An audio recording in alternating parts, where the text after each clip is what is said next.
አርዕስተ ዜና። በዘንድሮ የመኸር እርሻ እስከ ሐምሌ 6 ቀን 2018 ዓ.ም ድረስ ከ18.5 ሚሊዮን ሄክታር በላይ መሬት መታረሱን የግብርና ሚኒስቴር አስታወቀ። በዘንድሮ የመኸር እርሻ ከ22.36 ሚሊዮን ሄክታር በላይ መሬት በማልማት ከ729.7 ሚሊዮን ኩንታል በላይ ምርት ለማግኘት እየተሰራ መሆኑንም ሚኒስቴሩ ገልጿል። ቀዳሚ ጉዳያችን ነው። አዲስ አበባ ዩኒቨርሲቲ የማስተር ካርድ ፋውንዴሽን የአፍሪካ ከፍተኛ ትምህርት ለለውጥ የመጀመሪያው ዙር ሽልማት አሸናፊ በመሆን መመረጡ ተገልጿል። ሽልማቱ ዩኒቨርሲቲው በምርምር፣ በፈጠራ፣ በሰው ኃይል ልማትና በማህበረሰብ ተጽዕኖ ላይ የሚያደርሰውን ስራ የበለጠ ለማጠናከር የሚረዳ የ$3 ሚሊዮን ድጋፍን ያካተተ ነው ተብሏል። ዝርዝር አለ። በሞሪታኒያ የባህር ጠረፍ አቅራቢያ ባለፈው ሳምንት በተከሰቱ የባህር ላይ አደጋዎች 144 የሚጠጉ ስደተኞች ሕይወት ማለፉን አሊያም ደብዛቸው መጥፋቱን የተባበሩት መንግስታት ድርጅት ገለጸ። የተመድ የስደተኞች ኤጀንሲ ይፋ እንዳደረገው በነዋዲቡ ከተማ በተደረገ የነፍስ አድን ስራዎች 387 ስደተኞች በሕይወት ተርፈው መገኘታቸውን አስታውቋል። እናስደምጣቸዋለን። የአሜሪካ መከላከያ ሚኒስትር ፒት ሄግሴዝ በአሜሪካና ኢራን መካከል እየተካሄደ ያለው ጦርነት እስካሁን $37.5 ቢሊዮን ወጪ ማስወጣቱን አስታወቀ። የዶናልድ ትራምፕ አስተዳደር ጦርነቱን ለመደገፍ ተጨማሪ $90 ቢሊዮን አስቸኳይ በጀት ከኮንግረስ ጠይቀዋል። እናጋራቸዋለን። ሰላም ጤና ይስጥልኝ። የተወደዳችሁ የሀገሬ ቤተሰቦቻችን እንደምን አላችሁ? የዕለቱ የምሳሳት ዜናዎች ወደ እናንተ መድረስ ጀምረዋል። ከሀገር ውስጥ እንዲሁም ከውጭ ያዝናቸው መረጃዎች መረድ ደግፍ የማስደምጣችሁናል። አብራችሁኝ እንድትቆዩ አክብሮታዊ ግብዣዬ ነው። በዘንድሮ የመኸር እርሻ እስከ ሐምሌ 6 ቀን 2018 ዓ.ም ድረስ ከ18.5 ሚሊዮን ሄክታር በላይ መሬት መታረሱን የግብርና ሚኒስቴር አስታወቀ። በዘንድሮ የመኸር እርሻ ከ2.36 ሚሊዮን ሄክታር በላይ መሬት በማልማት ከ729.7 ሚሊዮን ኩንታል በላይ ምርት ለማግኘት እየተሰራ መሆኑንም በሚኒስቴሩ የሰብል ልማት መሪ ስራ አስፈጻሚ ተወካይ ተሾመ ገለቱ ገልጸዋል። በተጨማሪም ከታቀደው 22.36 ሚሊዮን ሄክታር መሬት ውስጥ ከ16 ሚሊዮን ሄክታር በላይ የሚሆነውን መሬት በኩታ ገጠም ለማልማት መታቀዱን ጠቁመዋል። ቀሪው ያልታረሰው መሬት ቀደም ሲል በበልግ ወቅት የተዘሩ ሰብሎች ያሉበት ሲሆን በአሁኑ ወቅት የበልግ ምርት የመሰብሰብ ስራ እንደተጠናቀቀ ቀጥታ ወደ መኸር እርሻ ዝግጅት በመግባት የዘር ስራው እንደሚከናወንም ገልጸዋል። የምርጥ ዘር አቅርቦት ለአርሶ አደሩ ቀድሞ እንዲደርስ ተደርጓል ያሉት አቶ ተሾመ እንደ ሀገር የግብዓት አቅርቦት እጥረት አለመኖሩን አስረድተዋል። ከኬሚካል ማዳበሪያ በተጨማሪም በፌዴራልም ሆነ በክልል ደረጃ ልዩ ትኩረት ተሰጥቶት በተፈጥሮ ማዳበሪያ ዝግጅት ላይ ሰፊ ስራ እየተሰራ መሆኑን ተናግሯል ሲል ፕሬስ ድርጅት ዘግቧል። የአፍሪካና የባህረ ሰላጤው ሀገራትን የኢኮኖሚያዊ ትስስር ወደ ላቀ ደረጃ ያሸጋግራል የተባለው የገልፍና አፍሪካ ኢኮኖሚያዊ ትብብር መድረክ ዛሬ በአዲስ አበባ መካሄድ ጀምሯል። መድረኩ በአፍሪካ እየጨመረ የመጣውን የባህረ ሰላጤው ሀገራት የኢንቨስትመንት ፍሰት በመጠቀም የኢንዱስትሪ መስፋፋትን፣ የኢኮኖሚ ሽግግርንና ዘላቂ ስትራቴጂካዊ አጋርነትን እንዴት ማፋጠን እንደሚቻል ለመምከር ያለመ ነው ተብሏል። በአሁኑ ወቅት የባህረ ሰላጤው ቀጠና ለብዙ የአፍሪካ ሀገራት ከጊዜ ወደ ጊዜ እያደገ የመጣ አስፈላጊ ኢኮኖሚያዊና ስትራቴጂካዊ አጋር እየሆነ መጥቷል። በመሆኑም የሀገራቱ ኢንቨስትመንት ከባህላዊ ዘርፎች አልፎ በዘመናዊ የልማት መስኮች ላይ በማተኮር በመሰረተ ልማትና ሎጂስቲክስ፣ በታዳሽ ኃይልና ግብርና፣ በማኒፋክቸሪንግና የፋይናንስ አገልግሎቶች እንዲሁም የዲጂታል ፈጠራዎችን ያካተቱ ስለመሆናቸውም ተነግሯል። ከባህረ ሰላጤው ሀገራት ጋር የቆየና የጠበቀ ግንኙነት ያላት ኢትዮጵያ ይህ መድረክ ነባሩን ወዳጅነት ይበልጥ ወደ ላቀ ስትራቴጂካዊ አጋርነት ለማሳደግና አዳዲስ የኢንቨስትመንት እድሎችን ለመሳብ ወሳኝ አጋጣሚ እንደሚፈጥርላትም ተገልጿል። ከ3000 በላይ የህፃናት መንከባከቢያ በመላ ሀገሪቱ መቋቋሙን የሴቶችና ማህበራዊ ጉዳይ ሚኒስቴር ገለጸ።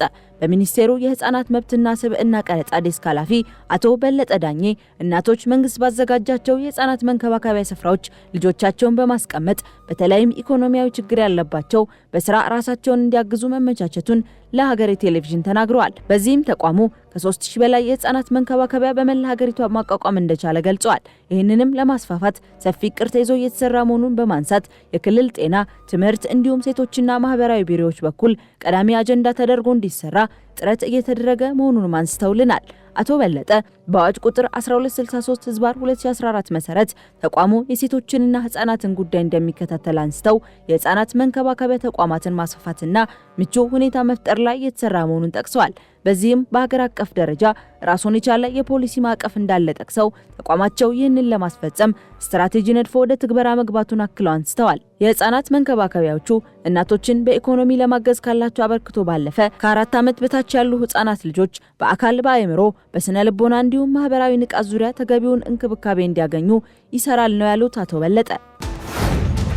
አዲስ አበባ ዩኒቨርሲቲ የማስተር ካርድ ፋውንዴሽን የአፍሪካ ከፍተኛ ትምህርት ለለውጥ የመጀመሪያው ዙር ሽልማት አሸናፊ በመሆን መመረጡ ተገልጿል። ዩኒቨርሲቲው ተቋማዊ ለውጥን በመምራትና ለወጣቶች እድሎችን በማስፋት እውቅና ከተሰጣቸው 5 የአፍሪካ ዩኒቨርሲቲዎች መካከል አንዱ ሆኗል። ሽልማቱ ዩኒቨርሲቲው በምርምር፣ በፈጠራ፣ በሰው ኃይል ልማትና በማህበረሰብ ተጽዕኖ ላይ የሚያደርገውን ስራ የበለጠ ለማጠናከር የሚረዳ የ$3 ሚሊዮን ድጋፍን ያካትታል የተባለ ሲሆን እውቅናው ስትራቴጂያዊ እቅዱንና ከማስተር ካርድ ፋውንዴሽን ጋር ያለውን የረጅም ጊዜ አጋርነት የሚያንጸባርቅ መሆኑን ዩኒቨርሲቲው አመላክቷል።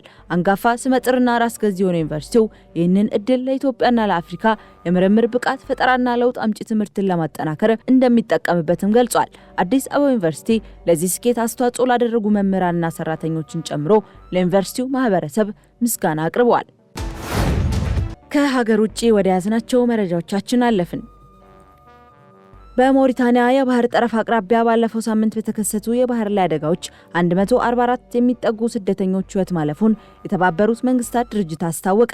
የተመድ የስደተኞች ኤጀንሲ ይፋ እንዳደረገው በኑዋዲቡ ከተማ በተደረገ የነፍስ አድን ስራዎች 387 ስደተኞች በሕይወት ተርፈው የተገኙ ሲሆን ከጋምቢያ ወደ ስፔን እያቀና በባህር ላይ ለ25 ቀናት የቆየ መርከብ ላይ ከነበሩት ውስጥ 143 ሰዎች ሕይወታቸው አልፏል ወይም ደብዛቸው ጠፍቷል ብሏል። በዚህ አደጋ ቤተሰቦቻቸውን ያጡ ህጻናት መገኘታቸው የስደተኞቹን አሳዛኝ የጉዞ ገጽታ አጠናክሮታል የተባለም ሲሆን የምዕራብ አፍሪካን ወደ አውሮፓ የሚያገናኘው የአትላንቲክ መስመር እጅግ አደገኛና ገዳይ መሆኑን ድርጅቱ ገልጿል። ስደተኞችን ወደዚህ አደገኛ ጉዞ የሚገፉትን መሰረታዊ ችግሮች ለመቅረፍ የተቀናጀ ጥረት ሊደረግ እንደሚገባም ተመድ ማሳሰቡን አፍሪካ ኒውስ ዘግቧል። የአሜሪካ መከላከያ ሚኒስትር ፒት ሄግሴዝ በአሜሪካና ኢራን መካከል እየተካሄደ ያለው ጦርነት እስካሁን $37.5 ቢሊዮን ወጪ ማስወጣቱን አስታወቁ። የዶናልድ ትራምፕ አስተዳደር ጦርነቱን ለመደገፍ ተጨማሪ $90 ቢሊዮን አስቸኳይ በጀት ከኮንግረስ ጠይቋል። የአሜሪካ አጋማሽ ዘመን ምርጫ ሊካሄድ 6 ወራት ብቻ በቀሩበት በአሁኑ ወቅት ፕሬዝዳንት ትራምፕ ስለ ጦርነቱ ዝርዝር ሁኔታና እቅድ በቂ መረጃ አልሰጡንም በሚል ከህግ አውጪዎች ከፍተኛ ትችት እየቀረበባቸው ነው። ዴሞክራቶች በበኩላቸው ፕሬዝዳንቱ ጦርነትን በማባባስ የጦር ወንጀል ሊሆኑ የሚችሉ እርምጃዎችን በመዛታቸው ወቀሳ አቅርበዋል። ጦርነቱ በመከላከያ በጀቱ ላይ ከፍተኛ ጫና የፈጠረ ሲሆን አስቸኳይ የገንዘብ ድጋፍ ካልተገኘ ወታደራዊ ስልጠናዎችና የጥገና ስራዎች ሊስተጓጎሉ እንደሚችሉ ሄግሴዝና የጦር ኃይሎች ኢታማዦር ሹም ጀነራል ዳንኬን አስጠንቅቀዋል። በጦርነቱ እስካሁን 18 የአሜሪካ ወታደሮች ሲገደሉ 430 የሚጠጉ ቆስለዋል። በቅርቡ የነበረው ጊዜያዊ የተኩስ አቁም ስምምነት መፍረሱን ተከትሎ የሁለቱ ሀገራት የእርስ በርስ ጥቃት ተባብሷል። ፕሬዝዳንት ትራምፕ ጥቃቱን ይበልጥ በማስፋፋት የኢራን የኃይል ማመንጫዎችን፣ የካርግ ደሴት የነዳጅ ማዕከልንና ከመሬት በታች ያሉ የኒውክሌር ጣቢያዎችን በቅርቡ ኢላማ እንደሚያደርጉ ዝተዋል ሲል የዘገበው ሮይተርስ ነው። የዩክሬን ድሮኖች በደቡብ ሩሲያ በሚገኙ 2 ትልልቅ የሎጂስቲክስ ማዕከላት ላይ ጥቃት ሰነዘሩ። ይህ ጥቃት በችርቻሮ መደብሩ የማከፋፈያ አውታረ መረብ ላይ ተፈጸመውን የቀደመ ጥቃት ተከትሎ የመጣ ነው። በክራስኖዳርና በኔቪኖሚስክ የሚገኙ የሎጂስቲክስ ማዕከላት ዳግም በዩክሬን ተመተዋል። ሰራተኞች ከድሮን ጥቃቱ በፊት ቢለቁም አሁንም አንዳንድ ሰዎች ጉዳት ደርሶባቸዋል። የክራስኖዳር ክልል ኦፕሬሽን ዋና መስሪያ ቤት እንዳረጋገጠው በክራስኖዳር የሚገኘው የመጋዘን ቦታ ላይ በተፈጸመ ጥቃት 3 ሰዎች ጉዳት ደርሶባቸዋል። ከዚህ በተጨማሪም በድሮን በተፈጸመ ጥቃት በአርማቪር በሚገኝ የነዳጅ ማከማቻ ጣቢያ ላይ ጉዳት አድርሷል። የአካባቢው ባለስልጣናት እንደገለጹት በነዳጅ ማከማቻ ጣቢያው ላይ የተነሳው እሳት በ800 ካሬ ሜትር አካባቢ ተሰራጭቷል። በክራስኖዳር ተመተው የወደቁ ድሮኖች ፍርስራሾች 2 የመኖሪያ ህንፃዎች ላይ ጉዳት ማድረሱም ተነግሯል። እንደ ሩሲያ መገናኛ ብዙሃን ዘገባ ኢላማ የተደረጉት ተቋማት ትልቅ ከሚባሉት የሎጂስቲክስ ማዕከላት መካከል ናቸው ሲል ኬቭ ኢንዲፔንደንት ዘግቧል። ተመልካቾቻችን ለሰዓቱ ያዝናቸው መረጃዎች እነዚህን ይመስሉ ነበር። ከቀሪ ጣቢያ ፕሮግራሞች ጋር መልካም ቆይታ